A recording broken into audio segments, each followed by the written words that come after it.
Hello friends, पिछले lecture में हमने रेफ्रिजरेशन के बेसिक्स के बारे में स्टडी की।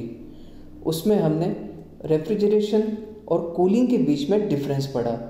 फिर हमने ये देखा कि रेफ्रिजरेशन क्या होता है। रेफ्रिजरेशन यानी कि प्रशीतन is the process of absorbing heat from the lower temperature and reject it to higher temperature and maintains the system at a temperature lower than surrounding. किसी भी बंद जगह के तापमान को वातावरण से कम तापमान पर ले जाना तथा उसे उसी तापमान पर मेंटेन रखना, ये रेफ्रिजरेशन कहलाता है। इसके लिए जो पदार्थ या सब्सटेंस हमने यूज लिया, यानी कि वो पदार्थ जो लो टेम्परेचर से हीट को ऑब्जॉर्व करके हाई टेम्परेचर पे रिजेक्ट करता है, उसे हमने रेफ्रिजरेंट यानी कि प्रशीतक कहा। उसी प्रकार हमने आगे टाइप्स ऑफ रेफ्रिजरेंट देखे, जिसमें हमने मेजर रेफ्रिजरेंट्स देखे कि कौन से रेफ्रिजरेंट का यूज़ कहाँ कहाँ पर होता है। जैसे अमोनिया देखा, R11 देखा, R134A, ऐसे कुछ हमने रेफ्रिजरेंट्स देखे और उनके मेजर एप्लीकेशंस के बारे में देखा कि उनका यूज़ कहाँ पर होता है। फिर हमने कोफिशिएंट ऑफ परफॉर्मेंस COP के बारे में बात की। COP हमने ये बताया, COP is the ratio of desired effect over energy और पावर इनपुट।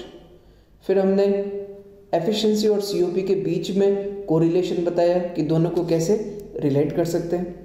हीट इंजन के बारे में बात की, रेफ्रिजरेटर और हीट पंप के बारे में भी बात की, तथा लास्ट में हमने हीट पंप और रेफ्रिजरेटर के COP के बीच में रिलेशन एस्टेब्लिश किया कि दोनों की COP के बीच में क्या रिलेशन होता है। जब आइडेंटिकल कंडीशंस रहती है तब हीट पंप का COP रेफ्रिजरेटर की COP से एक ज़्यादा होता है तथा ये हीट इंजन की एफिशिएंसी के इन्वर्सली प्रोपोर्शनल होता है। तो यूनिट फर्स्ट में जो पहला टॉपिक था, meaning heat pump and refrigeration 1.1, ये हमने कवर कर लिया। 1.2 में हम आगे बात करेंगे रेफ्रिजरेशन मेथड्स की। तो आइए शुरू करते हैं। फिर इसमें आगे दो टॉपिक और है, units of refrigeration machines and rating of refrigeration machines, वो हम नेक्स्ट लेक्चर्स में पढ़ेंगे। तो आज के लेक्चर में हम शुरू करते हैं रेफ्रिजरेशन मेथड्स।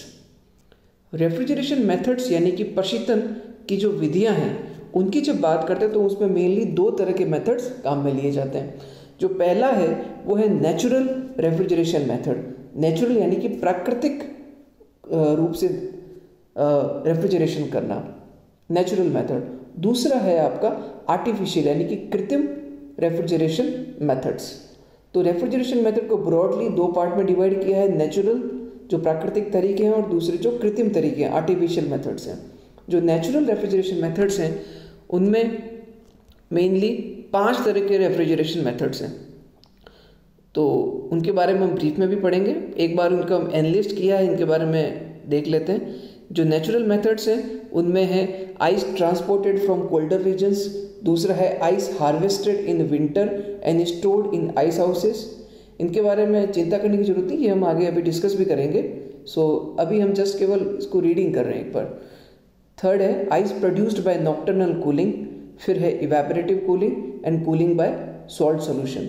इसी प्रकार जब आर्टिफिशियल मेथड्स की बात करते हैं तो उसमें मेनली जो मेथड्स हैं वो है वेपर कंप्रेशन रेफ्रिजरेशन सिस्टम यानी कि VCRS।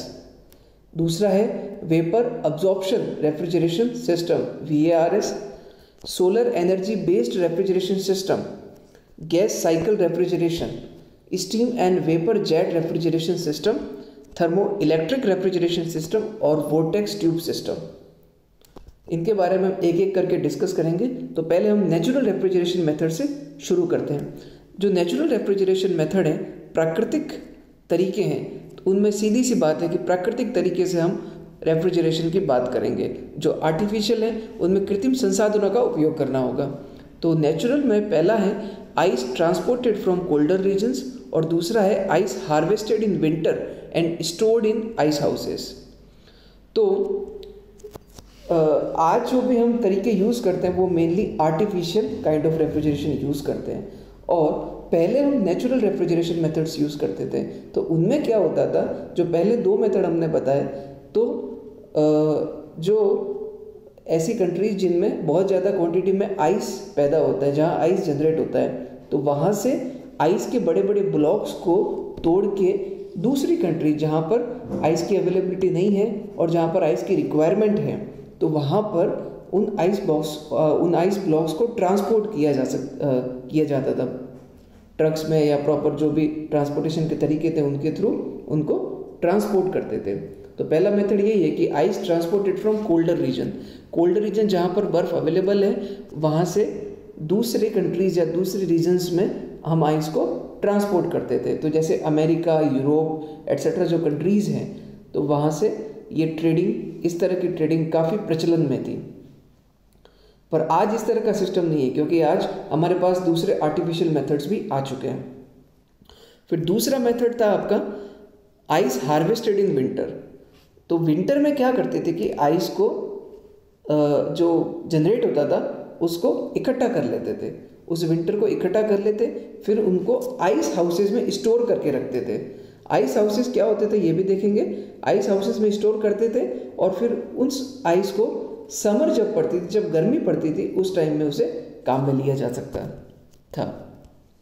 तो आइस हाउसेस क्या होते थे? आइस हाउस, जैसे हम अपने फ्रीज की बात करें तो जहाँ पर आप आइस जमाते हैं उसको आइस बॉक्स बोलते हैं, और इस तरह से आइस हाउस वो होते थे जहाँ पर आइस का कलेक्शन किया जा सकता है, यानी कि ये एक तरह से बर्फ़ का गोदाम था, गोडाउन ऑफ आइस।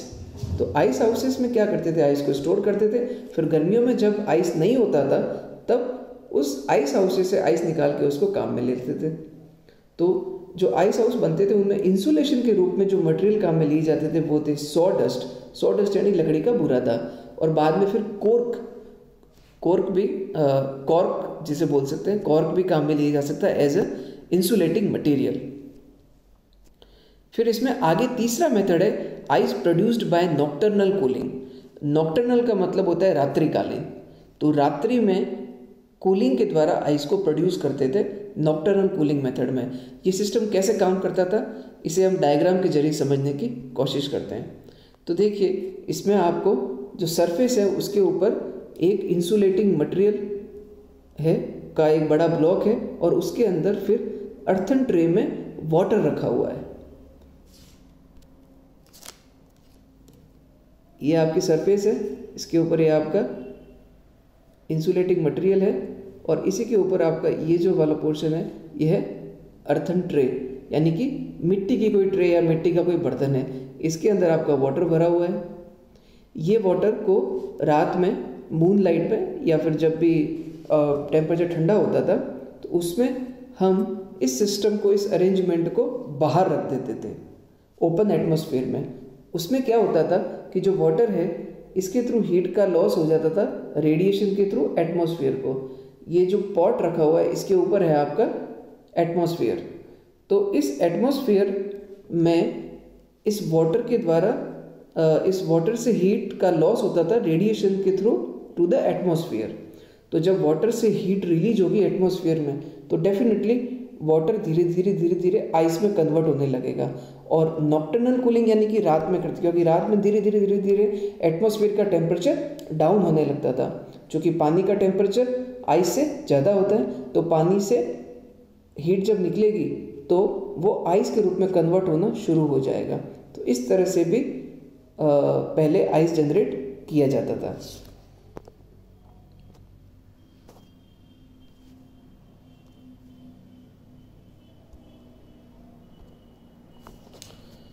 तो ये था नॉक्टर्नल कूलिंग।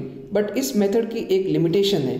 लिमिटेशन ये है कि इसमें जो आइस की क्वालिटी बनती थी वो बहुत ज़्यादा अच्छी नहीं होती थी, और आइस काफ़ी पतली लेयर्स में ही बन पाता था, ज़्यादा मोटी आइस की शीट नहीं बन पाती थी। फिर फोर्थ मेथड है आपका evaporative cooling. Evaporative cooling is the process of reducing the temperature of A system by evaporation of water. Evaporative cooling को समझने से पहले हम लोग यही देखते हैं कि इवेपोरेशन का मतलब क्या होता है। इवेपोरेशन को आप सिंपल ये समझ सकते हैं कि वेपराइजेशन मान सकते हैं, इसको वेपराइजेशन से लिंक किया जा सकता है। तो इवेपोरेटिव कूलिंग में क्या होता है कि वेपराइजेशन या इवेपोरेशन ऑफ वाटर के द्वारा सिस्टम का टेम्परेचर कम किया जा सकता है। Evaporative cooling is the process of reducing the temperature of a system by evaporation of water. इसको समझने के लिए हम एग्जाम्पल के थ्रू बात करते हैं। तो इसमें इवेपोरेटिव कूलिंग जो प्रोसेस ऑब्जर्व किया जाता है वो मेनली होता है स्वेटिंग, यानी कि जब पसीना निकलता है तब जो कूलिंग प्रोवाइड होती है वो इवेपोरेटिव कूलिंग होती है। कैसे होती है ये हम बात करेंगे। अर्थन पोट यानी कि मटकी में जो पानी आप स्टोर करके रखते हैं घड़े में, मिट्टी के घड़े में जो आप पानी रखते हैं वो भी धीरे धीरे ठंडा होने लगता है, तो उसमें भी इवेपोरेटिव कूलिंग होती है, ये भी हम समझेंगे। और डेजर्ट कूलर्स में भी इवेपोरेटिव कूलिंग का यूज होता है। अब कैसे होता है ये इवेपोरेटिव कूलिंग, कैसे काम करती है, तो ये हम समझने की कोशिश करते हैं। तो सबसे पहले बात करते हैं स्वेटिंग की। स्वेटिंग यानी कि पसीना। तो देखिए, जब भी पसीना आता है तो क्या होता है कि जो एटमॉस्फेयर में एयर फ्लो होती रहती है, वो एयर क्या करती है, वो एयर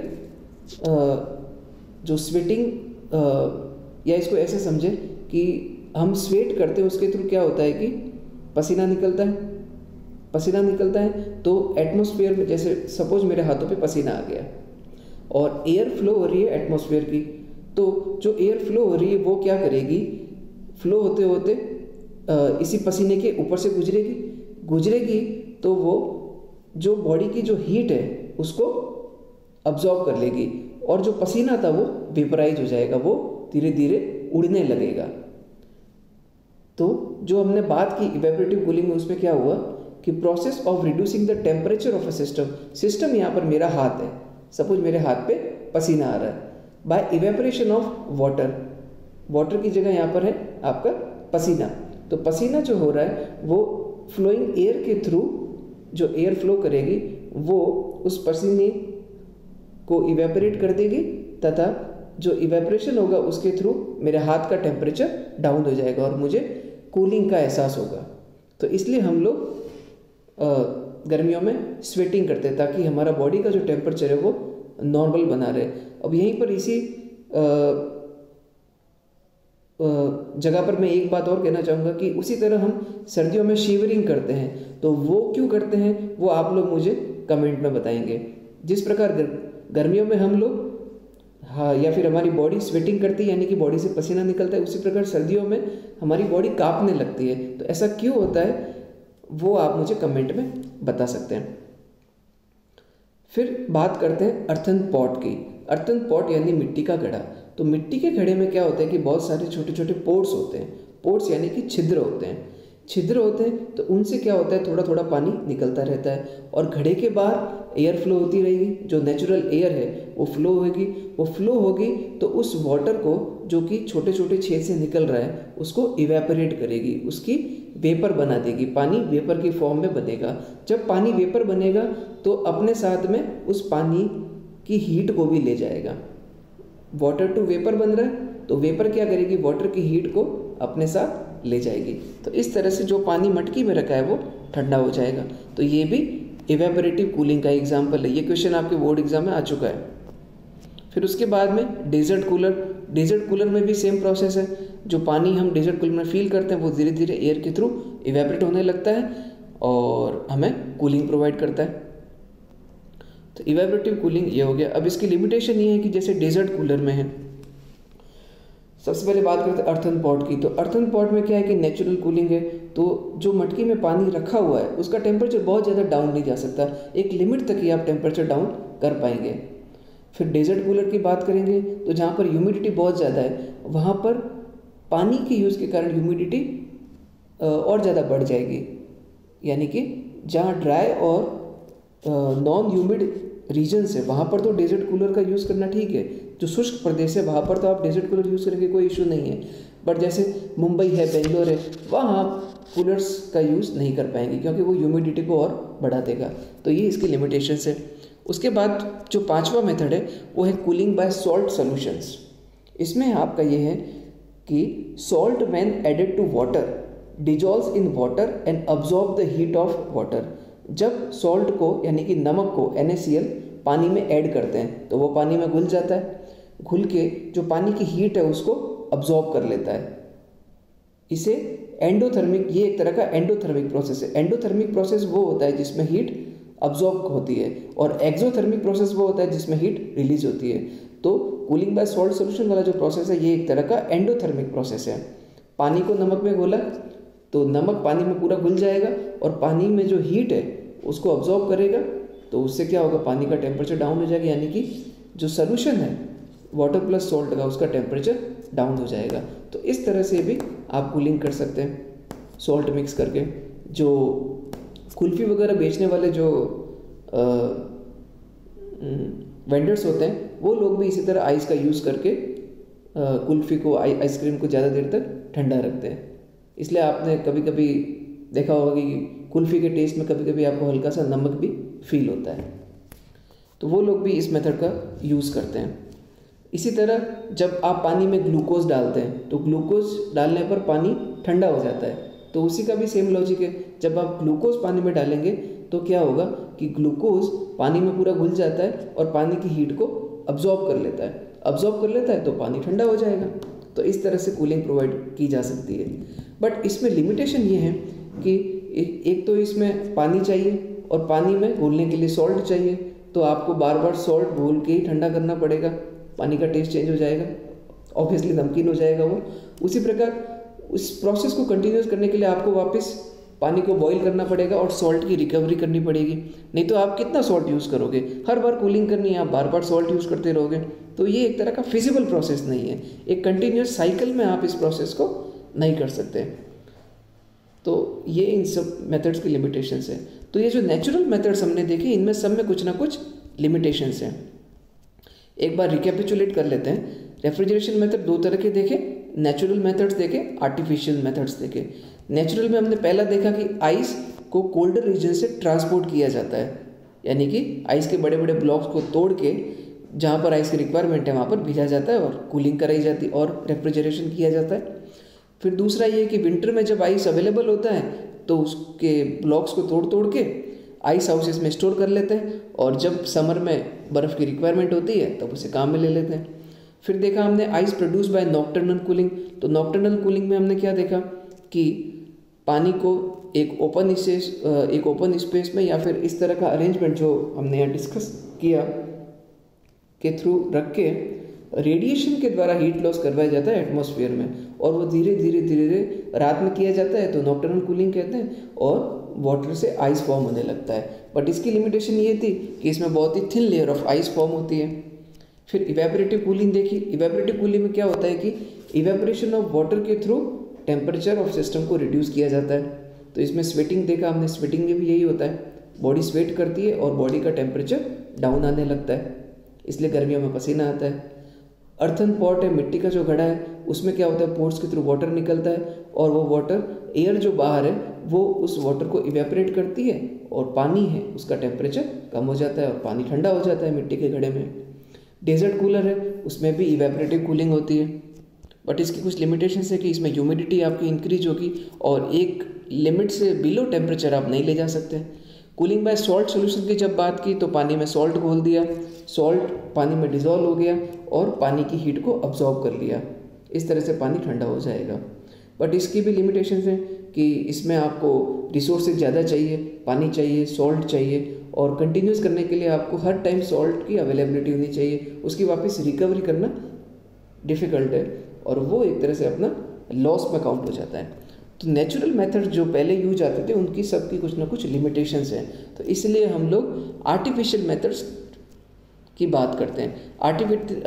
आर्टिफिशियल यानी कि कृत्रिम रेफ्रिजरेशन जो मेथड्स हैं, इसमें भी काफ़ी सारे मेथड्स हैं, तो ये हम लोग नेक्स्ट लेक्चर में डिस्कस करेंगे।